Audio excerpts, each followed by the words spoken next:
Well, I want to express gratitude for the privilege of appearing here in front of Your Holiness and this assemblage. We're really honored you're here. But Your Holiness, I want to thank you for your great leadership, the example and the demonstrated commitment that you've shown to tolerance and to justice and to peace. God bless you and thank you.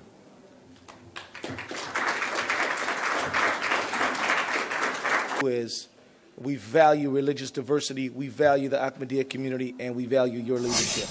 We are proud to stand with the Ahmadiyya community and proclaim together that these and other freedoms are the birthright of humanity. But again, it is an honor to welcome you, Your Holiness, and I want to say it's an honor because you are a man, though of humble beginnings, your leadership has made you a figure of global prominence. You started as a teacher, and you have become a guide for millions of Muslims worldwide. And you do this not because all of the people, Your Holiness, the Ahmadiyya community does this not because all of the people that you serve are Muslim. You do this because you are Muslim. The truth is that peace and justice are inseparable. You cannot have one without the other. And certainly, this principle is something that all wise and intelligent people understand. Leaving aside those people who are determined to create disorder in the world. No one can ever claim that in any society, country, or even the entire world, there can be disorder or a lack of peace where justice and fair dealing exists.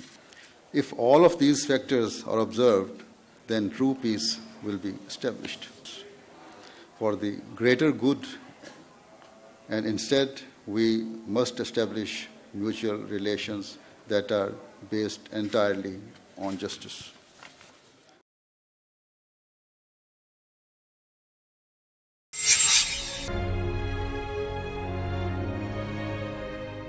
He preaches a message of love for all, hatred for none. And when Peter Mansbridge spoke with him recently, there was concern that message wasn't being heard. During this interview, Mansbridge asked Hazrat Amirul Momineen whether the world was at a critical junction in time. Yes, it seems. Muslim world is disturbed. And now that is spreading, it is going beyond. Arriving at around 10:30 a.m., Hazur was welcomed by Judy Segro, Member of Parliament for Liberals, the ruling party of Canada. I'd like to draw to the presence of honorable members the presence in the gallery of His Holiness Mirza Masroor Ahmad, head of the worldwide Ahmadiyya Muslim community.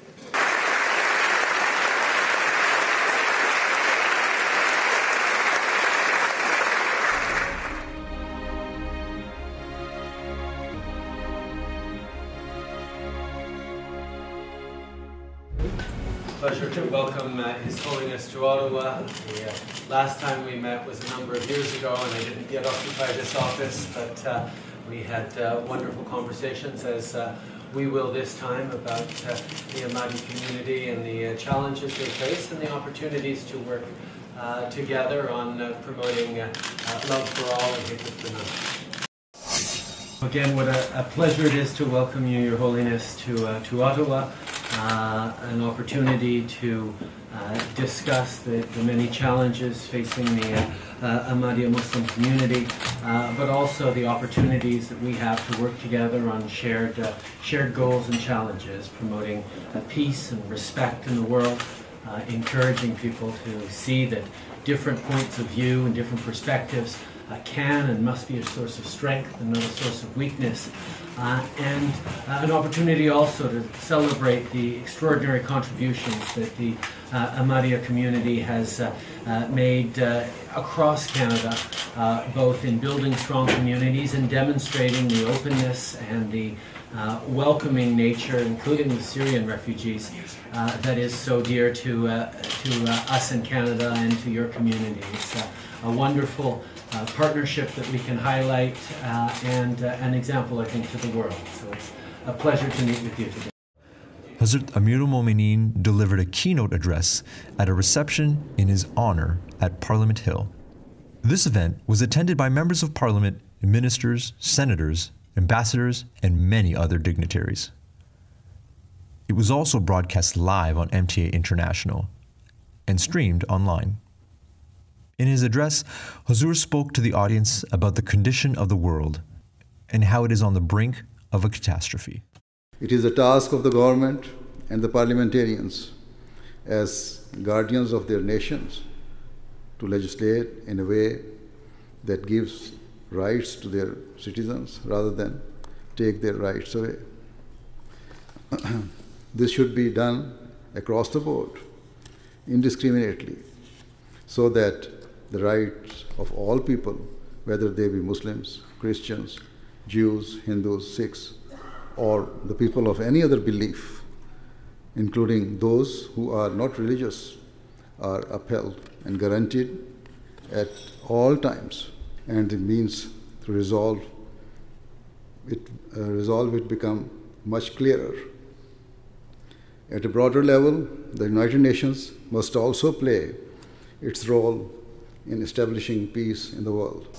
This splendid community that we have in front of us is a fine example of what religion can do to human beings. It brings the best out of us. What I'm hearing from His Holiness is this message of peace and bringing people together in the respect of our religious belief, our freedom of expression, and in embracing those diversity all around the world.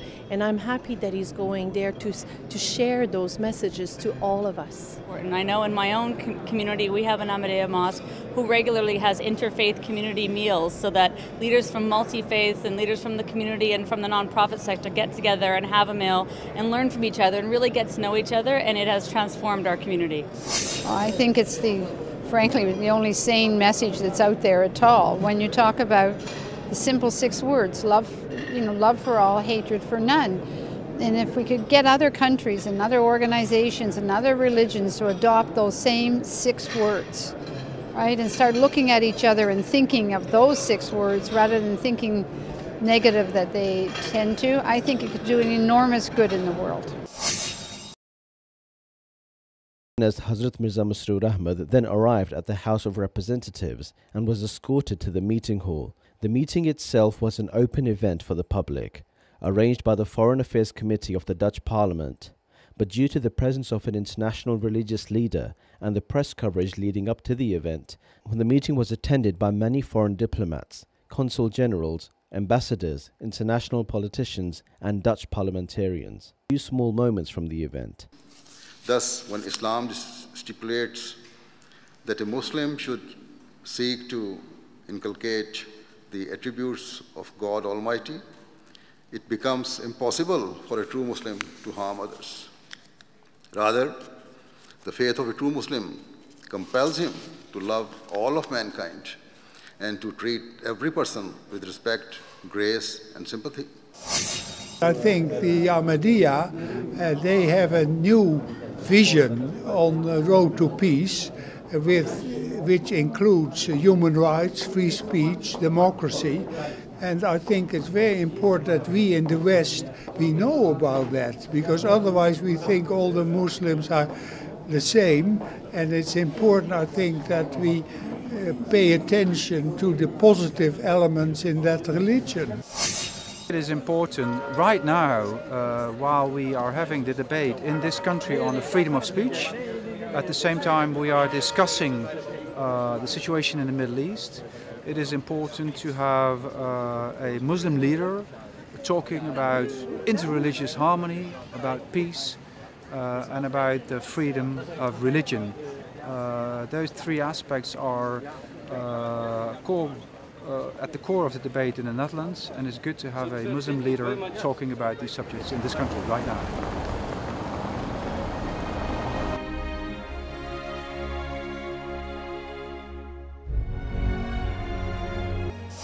floor is now to His Holiness, the moment we've all been waiting for, His Holiness, the global spiritual leader of the Ahmadiyya community, Hazrat Mirza Masroor Ahmad. The floor is yours, Your Holiness.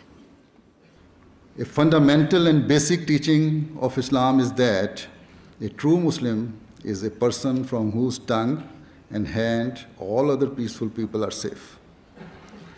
This is the definition of a Muslim given by the Holy Prophet Muhammad sallallahu alaihi wasallam. Another beautiful principle taught by Islam is that peace in society requires one to suppress his anger, rather than allowing it to prevail over principles of honesty and justice. Islam teaches that peace can only be established by helping both the oppressed and oppressor in a manner that is completely impartial, free from vested interests, and devoid of all enmity. Ladies and gentlemen, we have a double honor. We've heard the wonderful words from His Holiness about the message of peace, and I will speak a little bit more about that in 1 second. We have been graced with the presence of the President of the European Parliament, Mr. Martin Schulz, who has come to personally greet His Holiness.